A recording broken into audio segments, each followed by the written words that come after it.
Novel audio Cincin Kaisar Naga edisi ke-4643 hingga 4648. Semua orang memandang Guru Luan, bertanya-tanya apa maksud Guru Luan. Pada saat ini, Tuan Luan langsung memasukkan tangannya ke dalam mansetnya, dan kemudian mengambil labu hitam dari mansetnya. Labu ini seluruhnya berwarna hitam dengan beberapa ukiran tanda di atasnya. Kelihatannya sangat halus, tetapi memberikan perasaan yang menyeramkan. Saat Tuan Luan mendapatkan labu tersebut, dia membuka labu tersebut dan berteriak kepada Sentian, "Biarkan kamu merasakan kekuatan dari labu yang menelan langit." Setelah mengatakan itu, kekuatan sedot yang sangat kuat meleduk dari labu. Sentian tidak punya waktu untuk bereaksi sama sekali, dia hanya merasa ruang di sekitarnya tiba-tiba seperti terkurung untuk sementara waktu. Sentian melihat bahwa di sekelilingnya, seluruh ruang dan waktu sepertinya telah berhenti. Tidak peduli bagaimana dia bergerak, dia sepertinya tidak dapat melarikan diri. Kemudian saya merasakan mata saya menjadi gelap, dan saya langsung tersedot ke dalam labu oleh kekuatan isap yang sangat besar itu. Sentian. Saat Yao Mei melihat ini, dia ngeri dan berteriak. "Kenapa hilang? Mungkinkah Tuan Chen tersedot ke dalam labu?" Xiong Kuo berkata dengan wajah kaget. Bahkan Qian Yue dan Yao Mei bersaudara memandang Tuan Luan dengan tidak percaya, menatap labu di tangannya. Labu sekecil itu benar-benar menaklukkan Sentian, seorang pria yang sangat sombong dan berkuasa, dalam sekejap. "Ini terlalu keterlaluan. Tuan Luan, ini." Bahkan Ku itu terkejut dan tidak bisa berkata-kata. Tuan Luan sangat puas dengan ekspresi semua orang, jadi dia dengan bangga menyegel labu itu. Baru saja, dia mengikuti Sentian untuk melakukan berbagai mantra, hanya untuk membingungkan Sentian, sehingga Sentian akan berpikir bahwa keterampilan formasinya tidak kuat, dan membuat Sentian mengendurkan kewaspadaannya. Jika ini masalahnya, maka labu harta karun ini akan bisa berfungsi. Dengan cara ini, Sentian tidak punya cara untuk menghindarinya, jadi mengapa dia tidak menyerah saja padanya dengan patuh. Terlebih lagi, Sentian menjadi semakin baik di awal, dan akhirnya dia bisa menunjukkan keunggulannya. Ini adalah ide kecil Guru Luan. "Tuan Kui, labu yang menelan langit ini dibangun oleh Tuanku bersama dengan lusinan ahli formasi. Jangan lihat seberapa besar labu ini, tapi berisi ratusan teknik formasi, dan juga berisi formasi ruang dan waktu yang paling misterius." Kemudian Sentian tersedot ke dalam labu ini. Bahkan jika dia memiliki 3 kepala dan 6 lengan, dia tidak akan pernah bisa melarikan diri. "Aku akan membiarkan dia menderita kesakitan karena bila angin memakan badannya di dalam. Jika saatnya tiba, dia akan dengan patuh memohon belas kasihan dan memohon padaku untuk melepaskannya." Tuan Luan sangat bangga saat dia memperkenalkan labunya kepadaku itu. Ku itu tercengang saat mendengar itu. Dia memandang labu harta karun itu dengan tidak percaya dan bertanya, "Tuan Luan, bisakah labu harta karun ini benar-benar menelan dunia?" "Tentu saja, tapi ia hanya bisa menelan langit dan bumi setinggi 100 kaki. Dia bisa menghentikan waktu dan mengubah ruang dalam jarak 100 kaki ini." Tuan Luan berkata dengan bangga. "Luar biasa, sangat mengagumkan, sangat mengagumkan. Saya benar-benar tidak menyangka Tuan Luan masih memiliki harta karun sebesar itu di tangannya. Mulai sekarang, keluarga Kui kita harus bergantung pada Tuan Luan. Ku itu sangat menghormati Guru Luan saat ini." Mudah diucapkan, kata Tuan Luan sambil tersenyum tipis. Ku itu memandang Qian Yue dan saudara laki-laki Yao Mei, lalu berkata, "Aku akan segera mengirim seseorang ke sana, dan kamu dapat terus menambang batu peri. Kalau begitu Sentian sudah ditangkap, ketiga orang ini tidak ada gunanya, bunuh saja mereka." Ku itu ingin membunuh 2 saudara kandungnya, Yao Mei dan Xiong Kuo. Ketika saudara laki-laki Yao Mei mendengar ini, dia tampak sedikit panik dan melangkah maju dan berkata, "Tuan Kui, tolong serahkan ketiga orang ini kepada saya. Saya berjanji akan menangani mereka dengan bersih." Ku itu melirik saudara laki-laki Yao Mei, mengangguk dan berkata, "Oke, tapi kamu tidak menginginkan kebaikan seorang wanita. Dalam menghadapi kepentingan, kerabat bukanlah apa-apa. Jika aku tahu kamu berani melepaskan mereka, aku akan menghancurkanmu berkeping-keping." Badannya berkeping-keping. "Jangan khawatir, Tuan Kui. Karena saya telah memilih untuk setia kepada Anda, saya tidak akan pernah berpikir 2 kali," kata saudara Yao Mei dengan nada menyanjung. Ku itu melambaikan tangannya dengan puas dan meminta Yao Mei dan saudara laki-lakinya untuk mendorong Xiong Kuo dan yang lainnya pergi. Pada saat ini, Sentian tersedot ke dalam labu harta karun, dikelilingi oleh ruang hampa yang gelap. Tetap di sini, Sentian tidak takut sama sekali. Sebaliknya, dia membuka mata Tianming dan melihat sekeliling, dengan rasa ingin tahu berkata, ini benar-benar labu harta karun. Omong kosong, ini hanya labu biasa, lalu menjadi seperti sekarang dengan menggunakan formasi ukiran. Ini bukan labu harta karun, apalagi harta spiritual. Si Geple juga bilang labu penelan langit macam apa ini. Enak banget. Kalau ini labu penelan langit, apa binatang penelan langit milikku? Raja Iblis Ciun mendengus dan berkata sangat tidak senang. Jelas sekali, orang ini tidak ingin ada yang meminjam kata menelan langit. Hanya binatang penelan langit miliknya yang layak menyandang kata menelan langit. Kenapa kamu begitu bersemangat? Tentu saja saya tahu bahwa labu ini terbentuk dengan menggunakan formasi dan asal-usul ruang dan waktu. Kalau tidak, aku tidak akan tersedot olehnya. Sumber ruang di labunya tidak layak disebutkan sama sekali. Master formasi yang mengukir formasi juga sangat rata-rata. Jika labu ini benar-benar bisa diubah menjadi dunia, saya akan tetap mengaguminya. Keadaan kehampaan dan kekacauan saat ini hanya akan membuat takut anak-anak. Sentian berkata sambil tersenyum. Seorang beku yang benar-benar menguasai asal-usul ruang dan waktu dapat menciptakan dunia. Setiap tumbuhan, pohon, gunung, dan batu dapat membuka dunia. Adapun besar kecilnya dunia, itu bergantung pada kekuatan biksu. Bukan seperti ini, ruang kacau tanpa dunia sama sekali. Cara seperti itu masih berguna bagi para beku yang belum memahami asal mula ruang atau waktu. Namun menghadapi Sentian, seorang biksu yang telah menguasai seni pola kedewaan dan juga memahami asal-usul waktu, tipuan kekanak-kanakan seperti itu tidak dapat menjebaknya sama sekali. Meskipun ada ratusan lingkaran sihir yang diukir pada labu kecil ini, kekuatan mereka tidak terlalu kuat dan Sentian dapat menghancurkannya dengan mudah. Desir, sikat, sikat. Tiba-tiba, kekosongan di sekitarnya bergetar, dan Sentian melihat bila angin tajam melesat ke arahnya dari segala arah. Ternyata formasi angin juga tergambar di sini. Sentian sedikit mengernyit, lalu mengaktifkan badan emas yang tidak bisa dihancurkan dan mengambil bila angin dengan keras. Cahaya keemasan menyelimuti Sentian. Bila angin ini menghantam Sentian, seolah menggelitiknya, dan dia langsung hancur. Bukankah bila angin ini dihasilkan oleh formasi? Sentian merasakan energi spiritual mengelilinginya, dan alisnya berkerut tanpa sadar. Ia mengira bila angin tersebut dihasilkan oleh formasi angin yang diukir pada labu tersebut, namun ia baru saja terkena bila angin tersebut. Meski ia tidak terluka, energi spiritual yang meleduk setelah bila angin tersebut dipatahkan jelas merasakan ada yang tidak beres. Itu memberi Sentian perasaan yang sangat aneh. Ini adalah bila angin yang patah, yang kemudian berubah menjadi energi spiritual, kemudian berkumpul kembali dan menyerang Sentian. Apalagi posisi serangan bila angin ini tidak tetap, tapi mereka terus mencari kelemahannya sendiri. Dengan kata lain, bila angin ini sepertinya memiliki spiritualitas dan bukanlah benda materi. Dengan bantuan mata Tianming, Sentian menemukan bahwa bila angin ini semuanya berasal dari satu formasi, dan di dalam formasi ini, terdapat kekuatan asli. Ini jelas orang yang menciptakan formasi tersebut, dia meninggalkan asal anginnya dalam formasi, yang membuat bila angin ini tampak memiliki spiritualitas. Menghadapi bila angin yang tampaknya memiliki spiritualitas, hati Sentian tergerak dan dia memikirkan mutiara pengikat angin yang dibawanya. Manik ini telah menjadi harta karun pengendali elemen angin sejak zaman dahulu.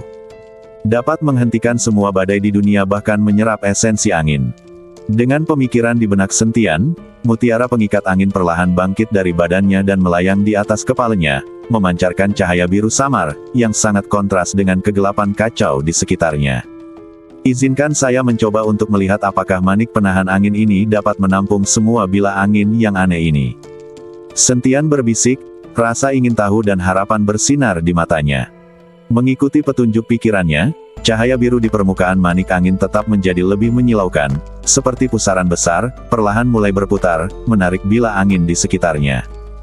Bila angin yang awalnya berkeliaran, mencari peluang untuk menyerang, tiba-tiba mengubah arahnya setelah menghadapi hisapan yang dilepaskan oleh manik angin tetap, seolah-olah ditarik oleh tali tak kasat mata, dan terbang menuju manik angin tetap. Saat setiap bila angin mendekati manik angin tetap, bila tersebut dengan lembut dibungkus oleh cahaya biru di permukaannya, dan kemudian berubah menjadi gumpalan esensi angin murni, yang perlahan diserap oleh manik tersebut. Proses ini hening dan penuh kekuatan misterius, yang diam-diam membuat Sentian takjub. Seiring berjalannya waktu, bila angin di dalam labu semakin mengecil hingga hilang sama sekali. Mutiara Dingfeng menjadi lebih lembut dan tembus cahaya, seolah-olah telah menyerap aura angin antara langit dan bumi, dan hubungannya dengan Sentian menjadi lebih dekat.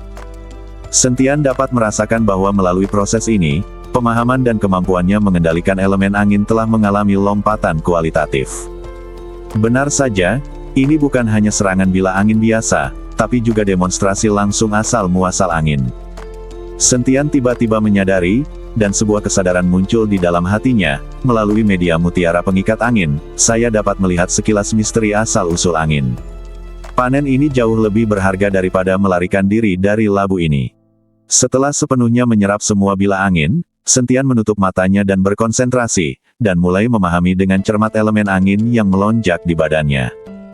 Dia menemukan bahwa persepsinya terhadap angin menjadi lebih tajam dari sebelumnya, dan dia bahkan dapat mendeteksi setiap perubahan halus pada aliran angin di udara.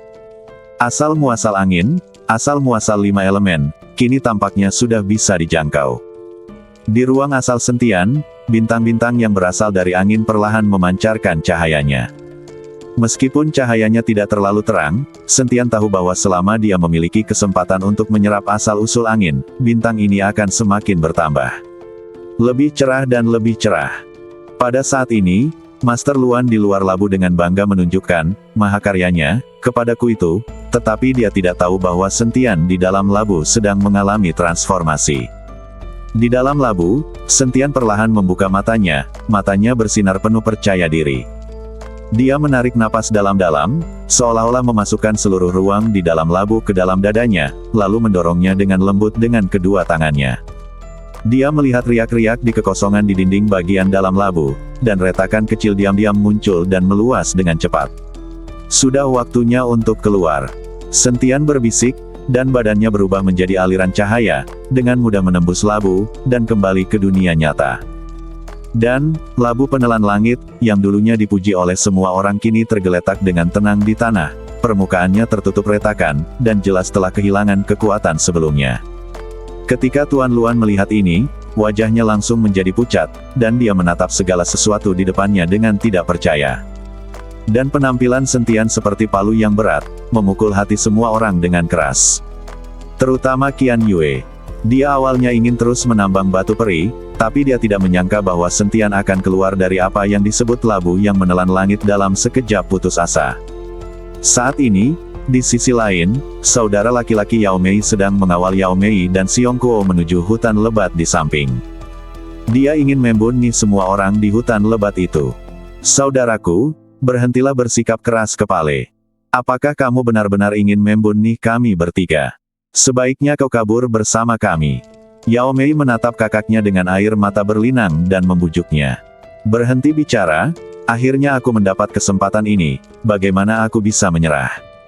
Kami, kakak dan adik, selalu menjadi sasaran intimidasi. Kali ini saya bisa bergabung dengan keluarga Kui. Saya bisa berjalan-jalan di kota binatang dan melihat siapa yang berani macam-macam dengan saya. Jangan khawatir, saudari. Aku akan menyerang dengan cepat agar kamu tidak menderita sakit apapun. Kakak Yao Mei memandang Yao Mei dengan mata dingin dan kejam. Apakah kamu masih manusia? Kamu ingin membunuh adikmu sendiri? Wajah Xiong Kuo memerah karena marah saat melihat kakak Yao Mei seperti itu. Ada juga seorang adik perempuan. Xiong Kuo lebih memilih mati daripada membunuh adik perempuannya. Bang! Kakak Yao Mei langsung meninju Xiong Kuo, lalu berkata dengan dingin, diam, aku membawamu ke sini karena adikmu terlalu cantik. Sayang sekali jika membunuhnya seperti ini. Aku ingin bermain bunyi dulu setelah semuanya selesai. Mata saudara laki-laki Yao Mei bersinar karena keserakahan dan kekejaman. Dia mendorong Xiong Kuo ke samping dan mendekati Xiong Ying selangkah demi selangkah. Xiong Ying mundur dengan ngeri, matanya penuh keputusasaan. Dia memegang erat tangan Yao Mei, dan Yao Mei memohon dengan suara gemetar, "Saudaraku, tolong, lepaskan mereka. Mereka semua tidak bersalah. Jika kamu mengikuti adikku, aku tidak akan pernah memaafkanmu. Aku bersumpah." Melihat saudara laki-laki Yao Mei akan menyerang saudara perempuannya, Xiong Kuo sangat marah hingga seluruh badannya gemetar dan meraung keras. Tapi dia tidak bisa menghentikannya sama sekali. Kekuatan spiritual mereka bertiga telah lama disegel, dan sekarang mereka hanyalah orang biasa. "Mei Yao, keluar dari sini. Jika aku tidak melihatmu sebagai adik kandungku, aku akan bermain denganmu. Merupakan kerugian besar untuk memberikanmu kepada Sentian.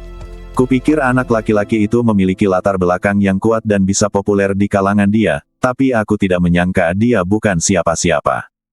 Kakak Yao Mei mendorong Yao Mei menjauh, menyebabkan Yao Mei terjatuh ke tanah dengan keras. Melihat kakaknya, Yao Mei menangis. Dia bekerja keras untuk menyelamatkan kakaknya, tapi dia tidak menyangka kakaknya menjadi orang seperti ini. Dia bahkan peduli dengan badannya sendiri, lebih buruk dari babai atau guguik. Saudara Yao Mei memandang Xiong Ying, dengan cibiran di bibirnya, dan mengulurkan tangan untuk meraih Xiong Ying, "Kamu binatang buas. Kami tidak akan membiarkanmu pergi." "Hahaha, aku hanyalah seekor binatang buas, jadi apa yang bisa kulakukan? Aku belum pernah bermain dengan wanita cantik sepertimu. Jika aku bermain denganmu sekali, meskipun aku Mah Tei, itu akan sia-sia." Setelah mengatakan itu, saudara Yao Mei bergegas menuju Xiong Ying, dan Xiong Ying mau tidak mau ditembaki oleh saudara Yao Mei. Mata saudara laki-laki Yao Mei merah padam dan dia terus merobek pakaian Xiong Ying. Xiong Ying berjuang mah-tei-han dan berteriak minta tolong, tetapi di gunung dan hutan belantara yang tandus ini, siapa yang bisa menyelamatkannya? Xiong Kuo menyaksikan adiknya dipermalukan, dan jejak tekad muncul di matanya. Dia tahu bahwa dalam kondisinya saat ini, dia tidak dapat bersaing dengan saudara laki-laki Yao Mei, tetapi pemikiran untuk melindungi saudara perempuannya membuatnya meleduk dengan keberanian yang belum pernah terjadi sebelumnya. Dia tiba-tiba melepaskan diri dari pengekangan yang disebabkan oleh kekuatan spiritual yang tersegel. Meskipun kekuatan ini lemah, itu sudah cukup baginya untuk mengambil tindakan. "Aku bersumpah demi garis keturunanku bahwa aku akan melindungimu sampai Mah Tei." Xiong Kuo meraung, dan semacam kekuatan kuno sepertinya terbangun di badannya. Matanya langsung memerah, dan ada kilatan api samar di sekujur badannya. Ini adalah kekuatan pelindung yang berasal dari nenek moyang, yang terbangun pada saat kritis. Ketika saudara laki-laki Yao Mei melihat ini, sedikit keterkejutan melintas di wajahnya, tetapi segera digantikan oleh cibiran, "Kamu ingin menghentikanku dengan kekuatan kecilmu." Dia melambaikan telapak tangannya dengan jijai dan langsung menjatuhkan Xiong Kuo. Xiong Kuo, yang baru saja membebaskan diri, belum pulih sepenuhnya. "Saudaraku, hentikan, hentikan." Yao Mei berlari mendekat dan menarik kakaknya dengan putus asa untuk melepaskan Xiong Ying. Sekarang ketika saudara laki-laki Yao Mei berada di puncak, tidak mungkin dia bisa melepaskan Xiong Ying. "Pergilah." Kakak Yao Mei menamparkan Yao Mei dengan telapak tangannya dan menerbangkannya. Badan Yao Mei jatuh dengan keras ke tanah dan dia muenteh darah. Tapi saudara laki-laki Yao Mei bahkan tidak melihatnya, dia hanya melihat Xiong Ying di bawahnya. Saat ini, Sentian mendengar teriakan minta tolong, dan alisnya langsung berkerut. Karena dia mendengarnya, itu adalah suara Xiong Ying.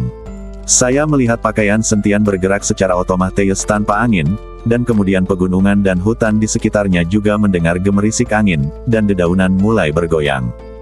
Sentian mulai mengaktifkan kekuatan asal-usul angin, dan suara angin aneh tiba-tiba terdengar. Di hutan pegunungan yang awalnya damai, angin kencang tiba-tiba bertiup, dan dedaunan beterbangan. Saudara Yao Mei tercengang, dan gerakannya berhenti tanpa sadar. Segera setelah itu, dia terkejut saat mengetahui bahwa angin kencang yang tiba-tiba bertiup di sekelilingnya mulai berubah menjadi bila angin, menyerang ke arahnya. Apa yang terjadi? Kakak Yao Mei sangat terkejut hingga dia terus menghindari bila angin dan tidak pernah sempat menyerang Xiong Ying. Melihat ini, Xiong Ying segera bangkit dan berlari menuju Yao Mei. "Yao Mei, Yao Mei." Xiong Ying mengkhawatirkan keselamatan Yao Mei. Xiong Kuo memandangi bila angin yang tiba-tiba itu dengan keterkejutan di wajahnya. Dia tidak mengerti bagaimana bisa ada bila angin di tengah angin kencang yang tiba-tiba ini. Ini jelas merupakan angin kencang yang diciptakan oleh seseorang, dan bila anginnya pasti datang dari pihak lain. Tapi di sini, siapa yang membantu mereka? Tepat ketika Xiong Kuo tidak bisa menebak siapa yang membantu, sesosok badan perlahan muncul. Tuan Chen. Xiong Kuo terkejut saat melihat orang itu datang. Dia tidak menyangka itu adalah Sentian. Ketika Xiong Ying dan Yao Mei melihat bahwa Sentianlah yang datang, mereka sangat bersemangat hingga menangis. Saudara Yao Mei juga sedikit tercengang dan memandang Sentian dengan tidak percaya. Kamu, apakah kamu tidak tersedot ke dalam labu itu dan terjebak di dalamnya? Saudara Yao Mei bertanya dengan tidak percaya. Pada saat ini, Ku itu, Master Luan dan Qian Yue juga mengejar mereka. Angin kencang yang tiba-tiba tadi membuat beberapa orang gemetar di dalam hati mereka. Hanya labu pecah yang mencoba menjebakku hanyalah sebuah fantasi. Jika bukan karena elemen angin di dalam labu, saya pasti sudah keluar sejak lama. Sentian tersenyum menghine. Wajah Tuan Luan menjadi merah dan putih setelah mendengarkan kata-kata Sentian. Dia baru saja membual bahwa labunya sangat kuat, tetapi sekarang dia langsung ditampar wajahnya. Tuan Luan, cepat gunakan formasimu untuk menangkapnya. Saudara Yao Mei memandang Guru Luan dan berkata. Tapi Tuan Luan mengabaikannya dan menatap Sentian dengan serius. Sentian melirik ke arah Xiong Ying. Saat ini, pakaian Xiong Ying robek, dan sebagian besar kulit seputih salju terlihat. Kulitnya halus dan halus, seolah-olah telah direndam dalam susu. Ditambah dengan pipi Xiong Ying yang sedikit merah, darah Sentian melonjak saat melihatnya. Pantas saja kakak dan adikku tidak bisa menahannya sama sekali. Saat ini, Yao Mei terlihat sedikit malu, dengan darah mengalir dari sudut mulutnya, dan wajahnya sangat pucat. Apakah dia yang melakukan semua ini? Sentian bertanya pada Yao Mei dan Xiong Ying. Kedua gadis itu mengangguk dengan sedih, yang membuat Sentian marah. Tahukah Anda, Yao Mei mengalami banyak kesulitan untuk menyelamatkan kakaknya. Namun pada akhirnya, inilah hasilnya. Kamu pantas mati. Sentian memandang saudara laki-laki Yao Mei, mengertakkan gigi dan melontarkan 3 kata. Hanya 3 kata ini yang membuat saudara Yao Mei gemetar ketakutan, dan dia buru-buru bersembunyi di belakang Ku itu dan Tuan Luan. Sentian berjalan menuju saudara laki-laki So Mei selangkah demi selangkah. Aura kengerian di badannya membuat saudara laki-laki So Mei tidak bisa bernapas sama sekali. Lolos. Sentian berkata dengan dingin kepada Ku itu dan Tuan Luan. Ku itu tertegun dan ingin mengatakan sesuatu, tetapi merasakan niat membunuh dalam diri Sentian, dia akhirnya menutup mulutnya dan perlahan menjauh. Kemudian Tuan Luan juga buru-buru menghindarinya. Tidak mungkin mereka melawan Sentian sekarang demi saudara laki-laki Yao Mei. Bisa dibilang di mata mereka, saudara laki-laki Yao Mei lebih buruk dari semut. Tuan Kui. Kakak Yao Mei tercengang dan dengan cepat ingin meminta bantuan, tapi Ku itu bahkan tidak melihatnya. Melihat Ku itu dan Tuan Luan telah meninggalkannya, saudara laki-laki Yao Mei merasakan ketakutan di hatinya seperti air pasang. Dia mundur terus-menerus sampai tidak ada cara untuk mundur. Dia bersandar pada batu besar, wajahnya sepucat kertas, dan matanya penuh keputusasaan dan ketakutan. Kakak ipar, tidak. Chen, Sentian, tolong lepaskan aku. Aku salah. Seharusnya aku tidak menyerang Xiong Ying, dan aku seharusnya tidak mengabaikan cinta antara kakak dan adik.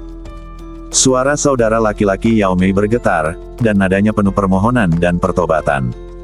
Sentian tidak tergerak oleh ini, matanya sedingin es, seolah dia ingin membekukan saudara laki-laki Yao Mei sepenuhnya. Kesalahanmu tidak bisa ditebus hanya dengan satu kalimat yang salah. Yang kamu sakiti bukan hanya Xiong Ying dan Yao Mei, tapi juga jiwa dan kemanusiaanmu sendiri. Suara Sentian dingin dan kejam, seolah-olah saudara perempuan dan laki-lakinya telah dijatuhi hukuman mati. Ketika saudara laki-laki Yao Mei mendengar ini, dia sangat ketakutan hingga kakinya melunak dan dia berlutut di tanah. Kakak salah, selamatkan aku. Kakak Yao Mei hanya bisa meminta bantuan adiknya saat ini. Yao Mei memandang kakaknya dari samping, air mata kembali berjatuhan. Dia merasa sedih atas perbuatan jahat kakaknya, tapi juga merasa takut dengan tekad Sentian. Dia tahu bahwa saat ini, tidak peduli seberapa banyak dia memohon, dia tidak dapat mengubah keputusan Sentian. Sentian, aku bersedia menukar hidupku demi nyawa saudaraku. Aku hanya memintamu memberinya kesempatan untuk mengubah cara hidupnya. Yao Mei tiba-tiba berlutut, mengatupkan kedua tangannya, matanya penuh doa. Yao Mei tidak bisa sekejam dan sekejam kakaknya, bagaimanapun juga, dia adalah kakaknya sendiri, dan Yao Mei tidak bisa menyerah. Ekspresi Sentian sedikit melembut, tapi kemudian dia menjadi tegas lagi. Yao Mei, aku memahami kebaikanmu, tapi keadilan dan dosa tidak bisa dikacaukan karena emosi pribadi. Perilaku kakakmu telah menyentuh kentunganku. Setelah mengatakan itu, Sentian bergerak dan muncul di depan saudara laki-laki Yao Mei seperti hantu. Dia dengan lembut mengangkat satu tangannya, dan kilat menyambar di telapak tangannya. Tidak, jangan. Sentian, aku salah, aku benar-benar salah. Saudara Yao Mei berteriak putus asa, tetapi semuanya tidak dapat diubah. Dengan kilatan petir, badan saudara laki-laki Yao Mei dilahap seluruhnya, hanya menyisakan pakaian yang terbakar dan bau terbakar di udara. Hidupnya, pada saat ini, telah berakhir sepenuhnya. Sentian menarik tangannya dan menatap Yao Mei dengan tatapan yang rumit. Saya harap kejadian ini dapat memberi Anda pelajaran. Keserakahan dan pikiran jahat dalam sifat manusia, jika dimanjakan, akan menyeret orang ke dalam jurang yang dalam. Beberapa orang dan hal-hal bisa dimaafkan, tapi beberapa orang tidak akan pernah bisa dimaafkan. Jangan salahkan saya. Saat ini, Yao Mei hanya bisa menangis tak berdaya. Bagaimana dia bisa menyalahkan Sentian? Kuitu dan Master Luan di samping memandang saudara laki-laki Yao Mei yang telah menghilang, dan ekspresi mereka menjadi lebih serius. Metode dan kekuatan Sentian terus-menerus memengaruhi kognisi mereka. Yang paling dia takuti saat ini adalah uangnya terlalu banyak. Dia berpikir bahwa dengan bergabung dengan keluarga Kui, dia akan menjadi kaya, dan hidup dengan pakaian bagus. Tapi sekarang sepertinya semuanya salah. Dia sedikit menyesal saat ini, dia menyesal setuju untuk bekerja sama dengan keluarga Kui. Dia mungkin juga menambang batu roh peri dengan Sentian. Tapi sekarang dia menyesalinya, sudah terlambat, dia tidak tahu apa yang akan terjadi padanya. Qian Yue mengarahkan pandangannya pada Kuitu dan Master Luan. Dia tahu bahwa Sentian pasti tidak akan melepaskannya, dan sekarang dia hanya bisa meminta bantuan kepada dua orang ini. Bersambung.